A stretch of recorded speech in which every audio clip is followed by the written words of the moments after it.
Okay, good evening everybody. We're starting again after the Ben Azmanim journey, exploration of Path of the Just, finding our path. We're now right at the end of the Sefer, right at chapter 26. And Baruch Hashem, it's been a wonderful journey making these Shirim. And we've now reached the last part of the Mesilas Yesharim, which is the idea of Kedusha, of holiness. It should be mentioned, we've said it often in the past, but the levels that we're talking about, the book is divided into two halves. Tzidkus, which is called righteousness, which is basically what a Jew has to do, and Chassidus, which shouldn't be confused with the movement that the Baal Shem Tov started. Chassidus means going beyond the letter of the law.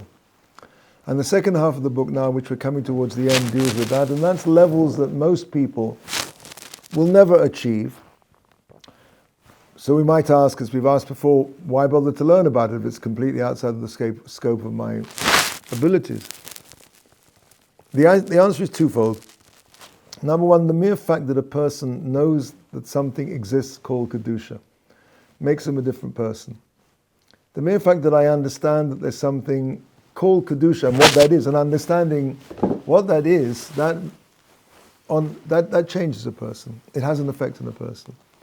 And also, it could be that all of us at some point in our life may actually be able to touch for a split second that level. We won't be able to live there. We won't be able to inhabit that level of closeness to Hashem. But the mere fact that we could touch it for a split second, it means it was worth learning all about it in the first place. So, Kedusha, holiness, is something which is unique, as we'll see. The idea of Kedusha, the Jewish idea of Kedusha, is very different from the idea of Kedusha as the secular world understands it, of holiness. The secular world understands holiness as something which is total rejection of the physical world. And the Ramchal throughout the book goes through various levels of understanding how it is that a person has to detach himself from the physical world. But the idea of Kedusha is something where the physical becomes elevated to the level of sanctity. And this is something that every Jew actually has an access to on whatever level you're on, from the lowliest Jew, from the least spiritual to the most. And it's something which we experience once every 7 days, and it's called Shabbos. Shabbos is a perfect paradigm of what Jewish holiness really is. Shabbos, you couldn't find a more physical day in the week than Shabbos. Shabbos is about eating, Shabbos is about sleeping, Shabbos is about the closeness of family life. It's very physical, and yet it's the pinnacle of holiness. The peculiar, special, I don't mean peculiar in the word odd, peculiar in the old sense of the word, the special, the unique understanding of Judaism is that the human body, the physicality, is not an enemy. The non-Jewish idea of physicality is something which has to be beaten down, which has to be rejected. Judaism sees physicality very much like the atom. An atom can light up, can illuminate a city, or it can incinerate a city. Physicality is extremely powerful. But if it's harnessed in the right way, as we're seeing, this is really what holiness is all about.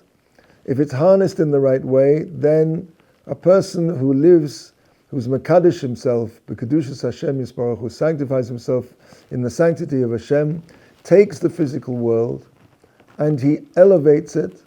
And really that's the whole idea of, we mentioned this last time, of a korban, of an offering, of a sacrifice. I don't know, like those words, but korban is from the word karov, which means close.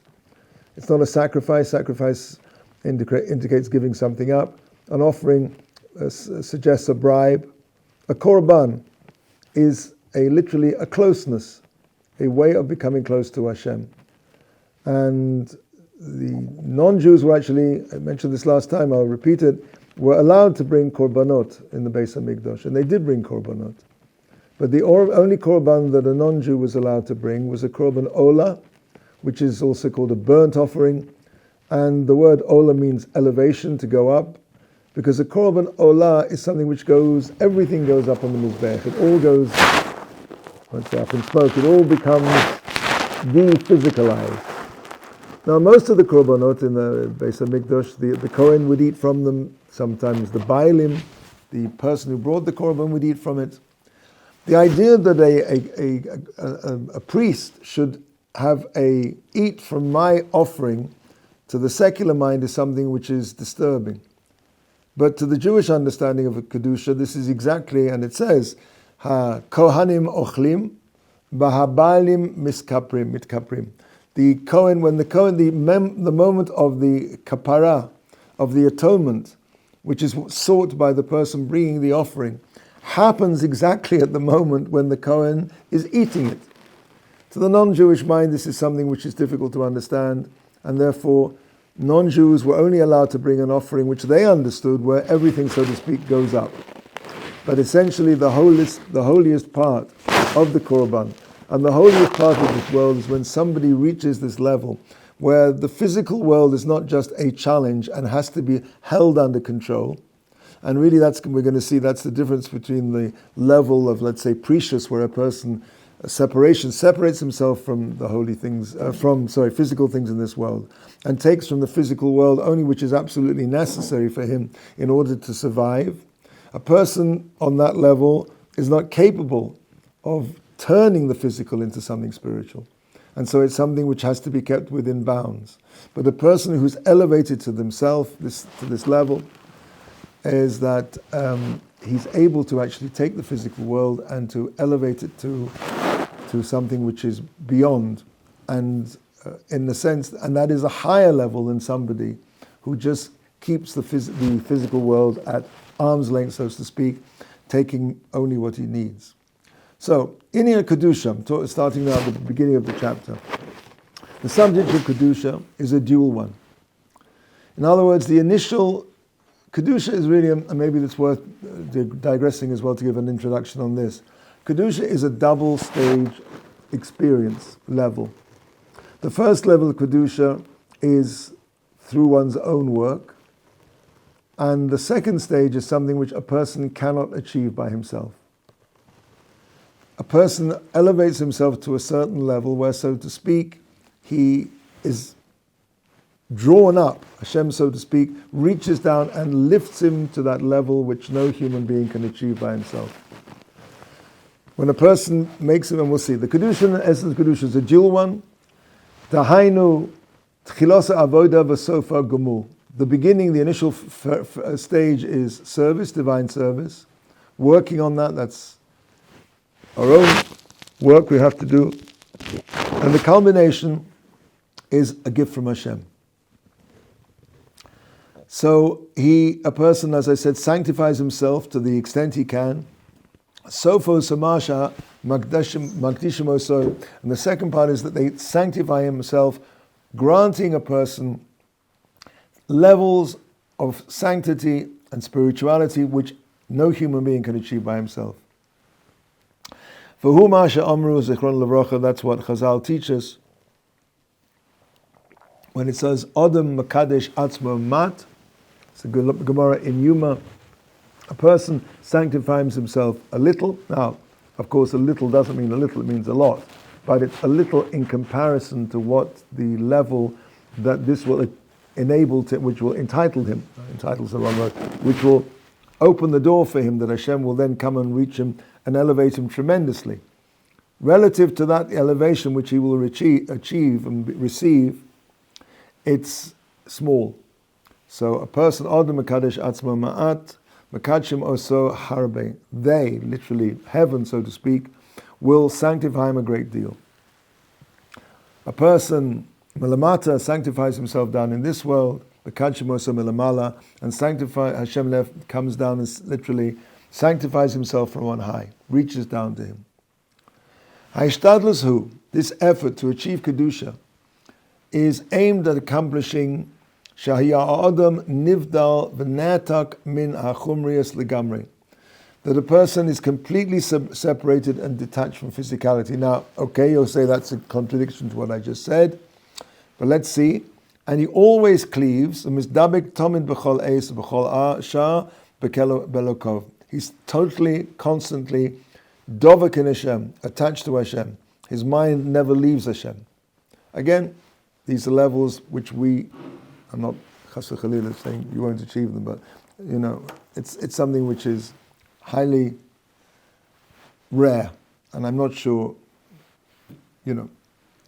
So this, he makes himself, so to speak, like an angel. That's why the prophets who are called Aaron. Then he brings a few examples of Aaron, who is likened to a prophet, and the Nevi'im and other places called the angels of Hashem.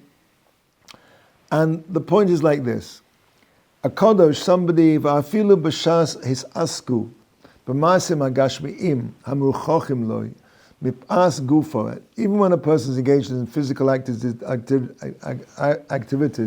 are necessary for him on account of the fact that he has a body. For example, eating. Hine lo sozuz nafsho midvekus halyon. His soul never leaves this contact, this cleaving to Hashem.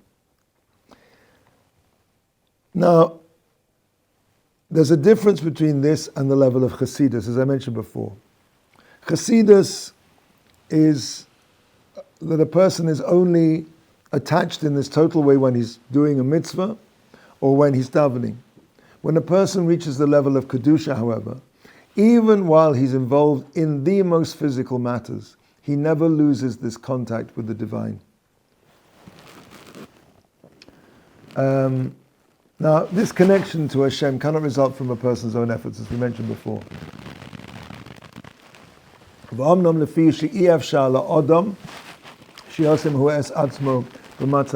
A person cannot place himself in the state of complete detachment from the physical and complete attachment to Hashem while he's in this physical world, while he's doing physical things.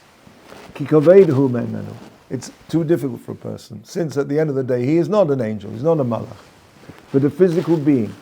If you have this book, I'm on page 506. So he's flesh and blood, basav adam, and therefore alkein amarti shesov kedushas matana. The ending, the end of kedusha, the final stage of kedusha, is a gift. Kima sheyuchala adam lasos. For the only thing that a person, having achieved all the traits discussed early in the work, it's very important to stress that that there's no skipping when it comes to spirituality. There are no jumps. One of the things that becomes, people who come to Ohr Somayach sometimes, you see people are so enthused that they tend to want to jump and to be involved in Kabbalah or things of mystical natures. And there's an expression in Yiddish which is called chapping malachim, grabbing onto angels, which is very dangerous, because if you grab onto an angel, you may not be able to hold on for very long. And what happens is you can find yourself rudely back down on the ground and in a worse place than you started off sometimes, God forbid. So all spirituality, a person can never imagine the level of spirituality that exists beyond the one that's in front of him. All a person can see is the next thing he could do. And when he gets to that stage, the next thing after that, and the next thing after that. But as we say, we're right at the end of the book now. And when a person gets to this final stage, he will receive this Kedusha from Hashem. But he has to go through all of the stages that the book discusses. And having achieved all that, and having attained the constant awareness of Hashem's presence, which we defined in the previous section, which is called Yiras Chet, the fear of sin. And the fear of sin doesn't mean the fear of getting a patch, getting punished. It means that a person lives, so to speak, in fear of, because of Hashem's tremendous holiness and kedusha and elevation. He is scared of doing anything that is not completely 100%. After he's got to that point, then he can ascend to the further level of Kedusha. And that is who Hishtadlus Beredifus Yedia Haimitis, to exert himself in pursuing the true knowledge of Hashem. The Hasmodus in Haskala B'Kedushas Hamase, and to constantly delve into the sanctity of deeds, which means intensive study of the areas of deep Torah wisdom pertaining to Hashem's attributes, through which He reveals Himself to us, and the constant effort of sanctifying one's actions in accordance with that knowledge. Obviously, we're talking about now the hidden part of the Torah. But the culmination of this effort is Shakadosh Baruch Hu Yadrichehu B'derech Hazeh Hu Chofetz Laleches Bo. He will guide him in the way that he wants to go, that he has been the destination of his travels. V'yishre olav kedushas so, and he'll cause to rest upon him his holiness, yakdisheu, and he'll sanctify him. Va'oz yitzlach v'yoda zeh hadava, and then he'll be granted to be successful in this matter. That he's now going to be able to get to this level of this constant connection with Hashem, whatever he's doing. Ki masha hateva monea mimenu, that which human nature stops a person achieving. HaKadosh Baruch Hu will help him, as we said before, and it says in the Pasuk in Tehillim, Lo yimana tov lo holchim betomim. He will not withhold goodness from those who walk with Hashem in total devotion. And therefore, he's really repeating the idea, Odom makadosh atzmo ma'at, that's the idea when a person sanctifies him relatively a little, so then it comes down, and Hashem sanctifies him a great deal. Makadosh oso harbe. Now, the Ramchal is going to describe in greater detail the qualities of a Kodosh. The person who has become sanctified with the Kedusha of the holiness of Hashem, and this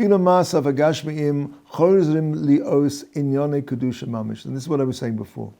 When a person gets to this level, all of his activities become spiritual. Even the physical activities, like eating, they turn into actual matters of Kedusha. And as we said before, the eating of the korbanos, I mentioned there, shehi atzmo mitzvah, which is a positive commandment of the Torah. V'omru zichron levracha, Chazal say that the Kohanim eat the offerings, as I mentioned, I quoted this before, Kohanim ochlim, when the Kohanim eat the bailim miskaprim, the person who brought the offering, he receives the kapara.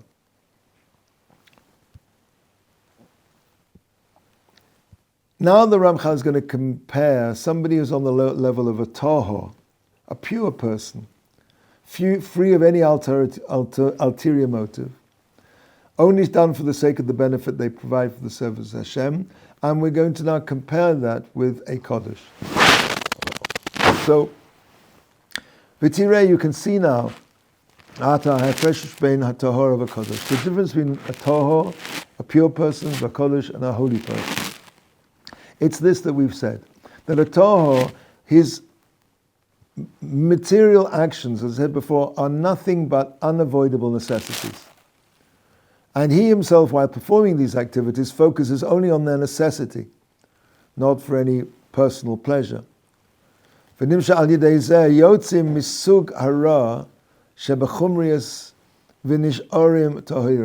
result of that focus, that he's doing it only because he's a human being that needs to do whatever he needs to do. So as a result of his pure-mindedness, his actions don't become tainted with the physicality that physicality has the potential to do. All physicality has a potential to go to the side of evil.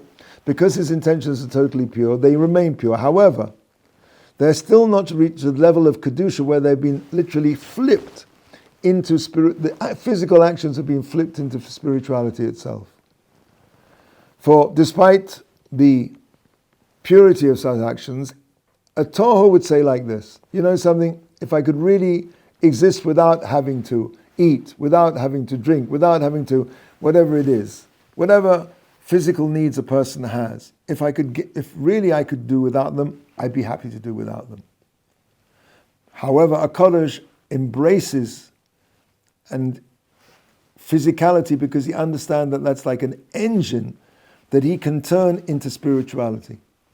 This is something v'nafsho mishaleches bein hamuskolos ha'amitios. His soul is traveling through this. These concepts of true knowledge, and he's ba'ava boira yiroso. He's suffused with the love of Hashem and the fear of Hashem. Hine nechshav lo ki'ilu hu mishalech lifnei Hashem ba'artzos hachayim. Even in the most physical things, he feels that he's walking before Hashem in the land of the living, meaning olam haba, the world to come. Even odenu po ba'olam hazeh, even when he is in this world, he's transcended physicality to a state where the true reality of the world is spiritual, not physical ones. And therefore he's not really living in the physical world. And everything he does becomes transmuted into spirituality. V'hinei, ish, kazeh hu atzmo nechshav kamishkan. He becomes like a sanctuary, like the tabernacle itself, like the Beis HaMikdash, like the altar. Ukamaram zichron l'rochim, as Chazal say to us, he brings a quote here, that Hashem rose up from upon him. The verse says that the Shechina had been resting, so to speak, on Yaakov himself. He was like a Mizbeach, he was like the Shechina rested on him. And it says, the fathers, the patriarchs, they themselves are what's called the Markova. Markova means a chariot, it's a mystical concept on which Hashem, so to speak, rides. He rested on the Avos. They elevated to themselves to the point where everything in this physical world was just a way that Hashem could, so to speak, be mashresh Shechina, cause the divine presence to dwell. He brings other examples. And as we said, this analogy is just as the Shechina rested upon them, the Shechina rested upon them, the Avos, just as it rested on the Beis HaMikdash. And since they're like the Beis HaMikdash, and like the Mizbeach, like the altar, so the food that they eat, right, that's the parallel. When a holy person, a Kodesh, eats, it's like a korban sha'oil al gabi mizbeach. It's like a korban, a sacrifice that is brought on the korban. And therefore, the point he's drawing to the close here on this point, that therefore it can't be said now, unlike the attitude, the worldview of a Toho, that it would be better if he'd been free from engaging in physical actions at all, quite for this reason that he's able to elevate. It's like he is creating something out of physicality which cannot be, a Toho will never have access to. And so much and since they're offered before the Shechina, for kolkach yisroch hu lahem, and so much superiority, so much elevation that comes through them, ad shekol minom mizborech b'chol olam, that the entire species was blessed through their account. Interesting idea. In other words, any species, was it a lamb, what it was wine, was bread, whatever it was that was brought on the Mizbeach, the entire species was elevated as a result of that. For example, the bread offerings would draw Hashem's blessing down upon all bread. Bikurim, the first fruit offerings, would draw Hashem's blessing down upon all fruits.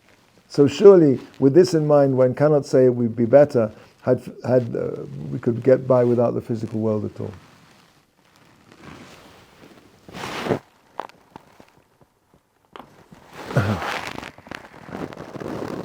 I think we'll pause here and carry on next week. We're going to next week, Bezrat Hashem, we'll discuss a few practical examples of this. One of them will be why it's so important to sustain Torah scholars, because a Torah scholar is like the Mizbeach. It's like pouring libations. When you pour wine down his throat, so to speak, it's like pouring libations on the altar on the Mizbeach. We'll carry on with this idea next week, B'ezrat Hashem.